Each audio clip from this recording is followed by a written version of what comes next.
যিগৰাকী ব্যক্তিয়ে প্ৰকৃত নিষ্পেষিত জনতাৰ বাবে মাত মাতিছিলে, এই স্বাধীনতাৰ বিৰোধিতাও কৰিছিলে তেওঁ বিষ্ণুৰাভাই। অথচ তেখেত এগৰাকী মানৱ বিৰোধী এগৰাকী বিখ্যাত অসমীয়া আছিলে।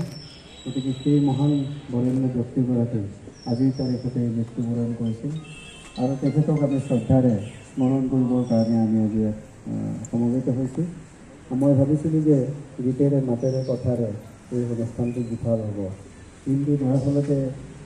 মই দেখিলেই মুখখন গম পাইছোঁ যথেষ্টখিনি ভাগৰুৱা, আৰু সেইকাৰণেই আমি অনুষ্ঠিতীয়াকৈ হ'লেও এই অনুষ্ঠানটো আয়োজন কৰিছোঁ। আমি আমাৰ ছাত্ৰ ভাৰ্গৱ আচুৰ মিউজিক ছেক্ৰেটাৰী, তেখেতে সেইটো গীত গাব, আৰু কোনো ছাত্ৰ ছাত্ৰীয়ে যদি কবিতা আবৃত্তি কৰিব খোজে বা শিক্ষক কৰ্মচাৰীসকলেও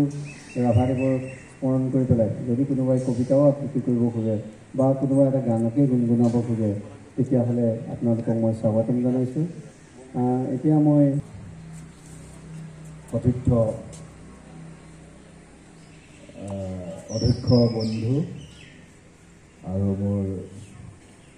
সতীৰ্থ বন্ধুসকল, শিক্ষক বন্ধুসকল আৰু ছাত্ৰ ছাত্ৰীসকল, তেওঁ কেৱল শিল্পী নহয়, তেওঁ এজন সৈনিক আছিল, বন্দুকধাৰী এজন সৈনিক আছিল আৰু মানৱ বিৰোধী এজন ব্যক্তি। আপোনালোকে জানেই ইমান ধনী মানুহ হৈ তেওঁ এজন নিঃস্ব মানুহ, অথচ অন্তৰৰ পৰা তেওঁ অতি বহল অন্তৰৰ আছিল। আপোনালোকে জানেই, ছাত্ৰ ছাত্ৰীসকলে জানেই, এতিয়া কেন্দ্ৰীয় বিশ্ববিদ্যালয় তেজপুৰ য'ত অৱস্থিত, এই গোটেই মাটিখিনিত বিষ্ণুৰাভাই দান দিয়ে। আৰু এটা কথা জানি আনন্দিত হ'ব, তেওঁ গোটেই জীৱনকালত যিটো সংগ্ৰাম কৰিছিল সাধাৰণ মানুহৰ কাৰণে কৰিছিল, আৰু এই সংগ্ৰামত প্ৰতিপক্ষ আছিল সদায় চৰকাৰখন। চৰকাৰৰ বিৰুদ্ধে তেওঁ সদায় মাত মাতিছিল, আৰু সেইজন ব্যক্তিক যেতিয়া শিকলিৰে বান্ধি জেললৈ নিছিল, আৰু জেলৰ পৰা যেতিয়া ওলাই আহি বহু বছৰৰ মূৰত আপোনালোকে জানেই তেওঁৰ মৃত্যু শয্যাৰ যেতিয়া মৰিশালীলৈ গৈছিল, তেনেই নগণ্য, যেনে তেনেহে আচলতে নাই বুলি ক'ব পাৰি। কিন্তু এতিয়া চৰকাৰী পক্ষ, বেচৰকাৰী পক্ষ, সাধাৰণ জনতাই তেওঁ পূজা কৰে, আৰু তেওঁ যি অসমীয়া জাতিক উত্তৰণৰ কাৰণে দুটা কথা তেওঁ দেখুৱাই থৈ গৈছে, দুটা পথ। এটা হৈছে সংগ্ৰাম আৰু বিপ্লৱৰ মাজেদি মানুহ উত্তৰণৰ পথ হয়, আৰু আনটো হৈছে সংস্কৃতিৰ জৰিয়তে উত্তৰণৰ পথ হয়।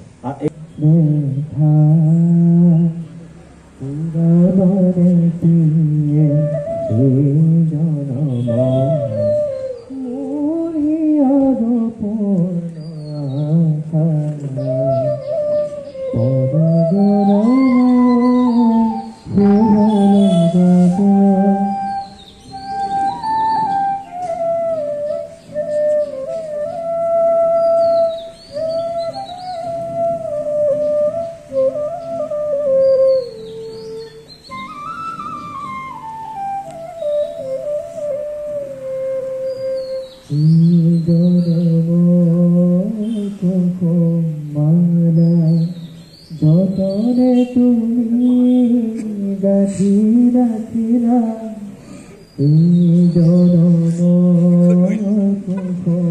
মালা,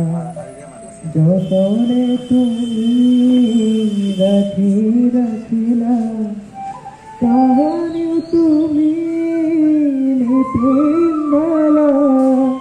কাহানিও তুমি নিপিন্দালা,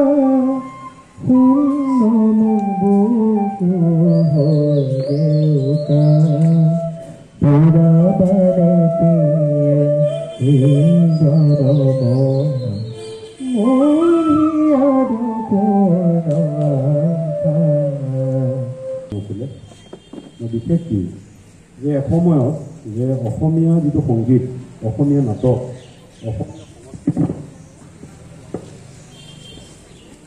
আহিলে, ব্ৰিটিছৰ লগতে বেংগলী মানুহবিলাক আহিলে, আৰু সেই সময়তে অসমৰ সমাজ ব্যৱস্থাত এটা সাংঘাতিক এটা অৰাজকতা দেখা দিছিলে। আমাৰ সংগীত, আমাৰ সংস্কৃতি, আমাৰ নাটক চবতে কিছুমান বঙলোৱা কিছুমান আহিছিলে, কথা আহিছিলে, যিটো কথা ভূপেন্দ্ৰাই বিভিন্ন সময়ত বিভিন্ন সাক্ষাৎকাৰত কৈয়ে গৈছিলে। কিছুমান তুমি মোৰ গল ফটা, তুমি মোৰ পিতলৰ চৰিয়া, এনেকুৱা ধৰণৰ যিবিলাক আমাৰ সমাজ জীৱনৰ লগত একেবাৰে খাপ নোখোৱা কথা আছিলে। এই তেতিয়াই এই দুজন মনীষী বিশেষকৈ জন্ম হৈছিলে, বিষ্ণুৰাভা আৰু জ্যোতিপ্ৰসাদ আগৰৱালা যে তেওঁলোকে আমাৰ যিবিলাক আমাৰ জাতীয় জীৱনত আমাৰ য'ত বায়ু পানী মাটি য'ত আমাৰ জড়িত হৈ আছে আমাৰ গাঁওখন য'ত আছে এই গোটেই কথাবিলাক তেওঁলোকে প্ৰথমবাৰৰ বাবে আকৌ এটা ধাৰা আনিছিলে যে যেনে এতিয়া এটা গান দিছে যে কাষতে কলচী লৈ যায় ৰচকী বাই কাষতে কলচী লৈ যায় ৰচকী বাই কাষতে কলচী লৈ যায় ৰচকী বাই ৰাংঢালি উঠে দি বনগীতে ফাঁকি ৰাংঢালি উঠে দি বনগীতে ফাঁকি জ্বলাই জ্বলাই কাষৰে ফুলনি উজ্বলাই ৰচকী বাই যায় ৰচকী বাই আমাৰ জাতীয় জীৱনৰ ৰচকী বাই কেনেকুৱা আছিলে এইটো আছিলে জ্যোতিপ্ৰসাদে কি আনিলে আমাৰ বিয়ানাম আনিলেই গছে গছে পাতি দিলে ফুলৰে সৰা এইটো আছিলে আমাৰ ধুনীয়া গাঁওখনেই আছিলে গাঁওখনত কি তামোল পাণ কি ধুনীয়াকৈ আছিলে বাৰীখন আছিলে পথাৰখন আছিলে আমাৰ গাঁৱৰ মান ৰাখি মৰিবলৈ যাওঁ মৰিবলৈ যাওঁ আমাৰ গাঁৱৰ মান ৰাখি মৰিবলৈ যাওঁ ভৰপূৰ তামোলেৰে সেউজীয়া পথাৰেৰে ভৰপূৰ তামোলেৰে সেউজীয়া পথাৰেৰে দূৰতে জিলিকি থকা আমাৰ গাঁৱৰ মান ৰাখি মৰিবলৈ যাওঁ এনেকুৱা ধৰণৰ যে অজস্ৰ নাটকত আনিলে চেঞ্জ আনিলে গতিকে এই যে আমি ভূপেন হাজৰিকাক পালোঁ ভূপেনদা যে পালোঁ বিষ্ণুৰাভাৰ কাৰণেই পাইছোঁ বিষ্ণুৰাভা ভূপেন হাজৰিকাৰ কাৰণে কেনেকুৱা আছিলে আপোনালোকে যেতিয়া যিদিনাখন ৰাভা যিদিনাখন ঢুকাই তেজপুৰত ভূপেন হাজৰিকা গুৱাহাটীত আছিলে গুৱাহাটীৰ পৰা তেজপুৰলৈ যিটো জাৰ্ণি তেতিয়ালৈকেতো ইমান যোগাযোগ নাছিলে ভূপেন হাজৰিকাই সেই লিখনিটোতে গম পাব ভূপেন হাজৰিকাৰ কাৰণে বিষ্ণুৰাভা কেনেকুৱা আছিলে আমি যে ভূপেন হাজৰিকাক পালোঁ ভূপেন হাজৰিকাই যে গোটেই বিশ্বৰ অসমীয়া সংগীতক গোটেই বিশ্বকো নিলে ইয়াৰ মূলতে আছিলে বিষ্ণুৰাভা আৰু জ্যোতিপ্ৰসাদ আগৰৱালা গতিকে এনেকুৱা এজন মহান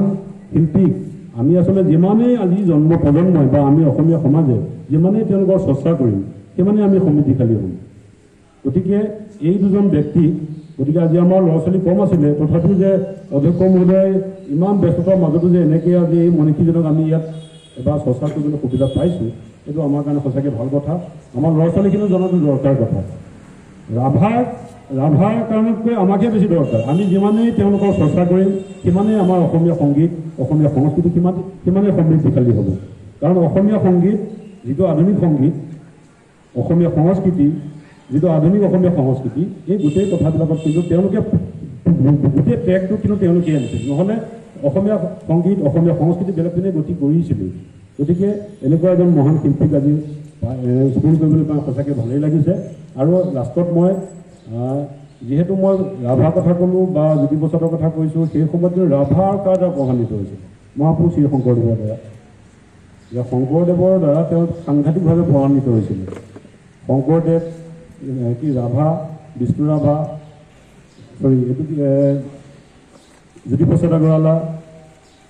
লক্ষ্মীনাথ বেজবৰুৱা তেওঁলোকেই মহাপুৰুষ শংকৰদেৱক সত্ৰ বা নামঘৰৰ পৰা উলিয়াই আনিছিলে কাৰণ তেতিয়ালৈকে আগলৈকে অসমীয়া মানুহে তেওঁলোকক শংকৰদেৱক ভগৱান বুলিয়ে পূজা কৰিছিল কিন্তু যে শংকৰদেৱ ভগৱান এজন ধৰ্মগুৰুৰ বাহিৰেও তেওঁ যে এজন সাংঘাতিক সমাজ সংস্কাৰ এজন ভাল সংগীতকাৰ এজন যে ভাল গীতিকাৰ এই গোটেই কথাবিলাক অসমীয়া মানুহক এই যিজন মনীষী আনি দিছিলে গতিকে মৃত্যু হোৱাৰ প্ৰায় এসপ্তাহ আগত মৃত্যুসজ্জাত তেওঁ যিটো গীত লিখিছিলে তাতে দেখা যায় যে তেওঁ মহাপুৰুষ শংকৰদেৱৰ বিষ্ণুৰাভাৰ চেতনাত তেওঁৰ জীৱনৰ যিটো